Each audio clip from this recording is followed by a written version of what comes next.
9 কোটি 20 লক্ষ টাকায় মোস্তাফিজুর রহমান কলকাতার হয়ে খেলবেন। নিলামে ফার্স্টে আপনার চেন্নাই সুপার কিংস এবং দিল্লি ক্যাপিটালসের মধ্যে কিন্তু দারুণ একটা ফাইট চলছিল।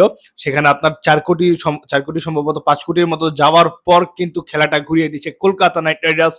আপনার নিউজে অনেকবার শোনা গিয়েছিল যে এবারের আইপিএল এ মুস্তাফিজকে কলকাতা নিতে পারে। তারা এটা করেছে। 9 কোটি 20 লাখ টাকা দিয়ে মুস্তাফিজকে নিয়েছে। আপনারা একটু ইমাজিন করেন, বাংলাদেশি প্লেয়ার 9 কোটি টাকায় নিলামে সেল হয়েছে। আগে তো কখনো এরকমটা হয়নি। আর দারুণ একটা নিউজ বাংলাদেশের মানুষের জন্য। আহ, 9 কোটি 20 লাখ টাকা কিন্তু কোনো বাংলাদেশি আজ পর্যন্ত সেল হয়নি।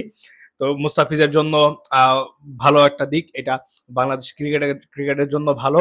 আবার তাসকিন আহমেদরা, রিশাদ হোসেনরাও আছে নিলামে। তারা কততে সেল হতে পারে আপনারা প্রেডিক্ট করতে পারেন। কলকাতা কিন্তু আপনার চেন্নাই এবং দিল্লিকে একদম নিলামে শেষ করে দিয়েছে। আমরা দেখেছি যে চেন্নাইকে আপনার বেশি টাকা খরচ করছে না, প্লেয়ার তারা নিতে পারছে না, কিনতে পারছে না।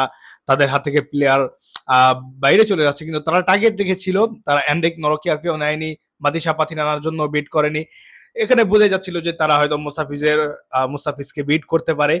এখন মুস্তাফিজ যখন আসলো তখন চিত্রটাই পাল্টে গেল। মুস্তাফিজকে নেওয়ার জন্য কলকাতা মুখিয়ে ছিল এবং 9 কোটি 20 লাখ টাকায় মুস্তাফিজকে নিয়েছে এবং তার সাথে রয়েছে মাদিসা পাথিরানা, যাকে সম্ভবত 18 কোটির মতো দামে কলকাতা নিয়েছে।